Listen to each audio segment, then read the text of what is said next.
In the previous video, left at this spot where sine t was equal to root 3 by 2, and considering that a range is from 0 to pi, now the first solution of t for this equation is going to be t is equal to pi by 3.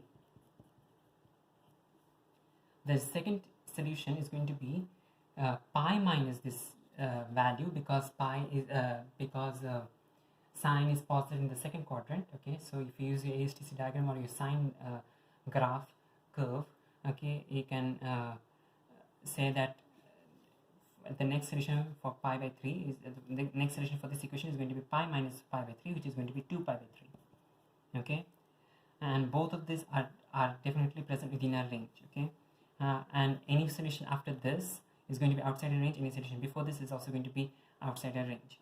Now notice that we have two solutions, but our question says that we need to prove that the line L, okay, which was this line L, intersects our curve only at A and no other point than A. Okay, so since we did the solution over here, okay, and we got two answers, okay, so this is still not the end of our solution. Okay, because we have got two answers, we need to still prove that they that we have only one point of intersection. So first of all, pi by 3, we do know that pi by 3 is what A is. Okay, pi by 3 is the t value for A. Okay, and the normal was calculated using that point itself. Okay, so definitely there is no doubt with this one. Now let's talk about 2 pi by 3. Why is this solution over here when the question is saying that we have only one point of intersection? The question is asking us to expect just a single point of intersection. So let's substitute 2 pi by 3, okay, into our expressions, okay, and see whether they are what kind of values you get. Okay, when t equals 2 pi by 3, x is equal to 2 sine t. Okay, x is equal to 2 sine t, which is 2 sine of 2 pi by 3, which is equal to sine of 2 pi by 3 is the same as sine of pi by 3. Okay, you can use the ASTC diagram. Okay, and that is going to be equal to root 3. Y on the other hand is equal to root 2 into cos 2t.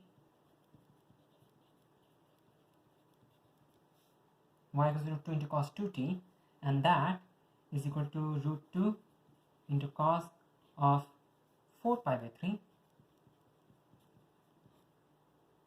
Okay, root 2 into cos of 4 pi by 3. Now cos of 4 pi by 3, cos of 4 pi by 3 is equal to cos of 2 pi by 3,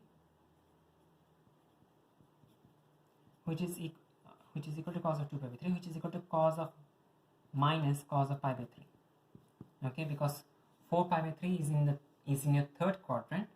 Okay, and in the third quadrant cos is negative, so cos of 4 pi by 3 is minus cos of pi by 3.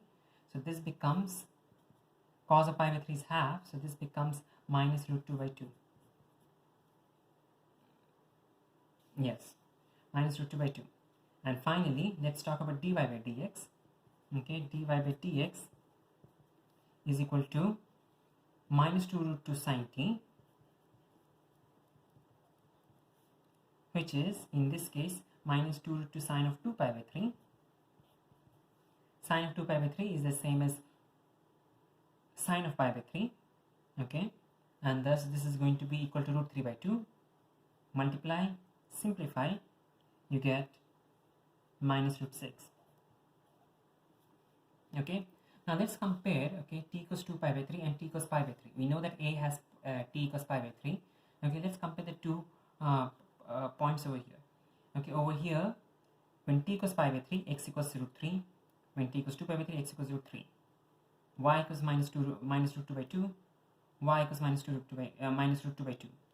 And dy by dx equals minus root 6. Over here, dy by dx is equal to minus root 6. So in other words, okay, t equals pi by 3 and t equals 2 pi by 3 are both the same point. And that's why we actually that's why like it was confusing over here. Okay, the question said that it does not intersect the curve at any other point other than the normal does not intersect the curve at any other point other than point A, and we got two answers for t. The thing is, even though we got two answers for t, they are both representing the same point A. Okay, they're both the same point A. Okay, the curve at both t equals pi by 3 and at t equals 2 by pi 3, it is going through the same point A with the same gradient as well. Okay, so both x and x is the same, y is the same, and not only that, dy by dx is also the same. In other words, at t equals pi by 3 and t equals 2 pi by 3 both have the same tangent and the same gradient, and thus we can finally say that the curve does not, the line, the normal, does not intersect the curve at any other point other than point A. Now, as a separate note, which is not a part of P4, if we did want to find out the second derivative of y with respect to x, okay, let's say that we have a question where we need to find the maximum and the minimum, the maxima and the minima of a graph, okay, and the graph has been expressed in terms of parametric equations and not the Cartesian equation. Okay, so definitely we need to use parametric differentiation to find dy by dx. Okay, at the maxima and the minima, dy by dx is going to be equal to 0. At stationary points, dy by dx, which equals dy by dt, dy by dx by dt is going to be equal to 0. Now, how do you classify whether they are maxima or minima? Okay, we need to find out d squared y by dx squared and then see whether they are positive or negative. Notice that d squared y by dx squared is equal to d by dx of dy by dx.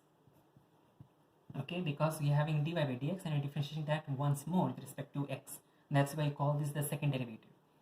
Okay, but over here, this expression we cannot directly derive with respect to x, because our expressions are, the expressions that we given, okay, are in parametric forms. The equation has been given in parametric forms, so we cannot directly differentiate this with respect to x. Okay, in most cases it is possible definitely that you might be able to differentiate with respect to x, but over here let's assume that you're not able to differentiate with respect to x. In that case, we do need to use the chain rule again, and in this case the chain rule is going to be d by dx of dy by dx is going to be equal to d by dt of dy by dx into dt by dx. Okay, so d of this stuff is the same, dx changed to dt into dx by dt. Okay, so we have, if you try to simplify this expression, the dt and the dt will cancel out and you get d by dx of dy by dx. Okay, now we know that dy by dx, okay, because of the parametric equation, parametric differentiation, we can write dy by dx as d by dt of dy by dt divided by dx by dt, the whole into dt by dx. But notice that dt by dx is the reciprocal of dx by dt, and thus I can write this as dx by dt. Okay, now I want to differentiate this where both dy by dt and dx by dt are functions of t. So we have the numerator function of t, we have the denominator function of t, and we want to differentiate this entire function with respect to t. We will be using the quotient rule here. Okay, so this gives us dx by dt the whole square, dx by dt, okay, dx by dt v into the derivative of u, so v du by dx, so v remains the same, du by dx becomes d squared y by dt squared minus u is dy by dt into dv by dx is going to be d squared x by dt squared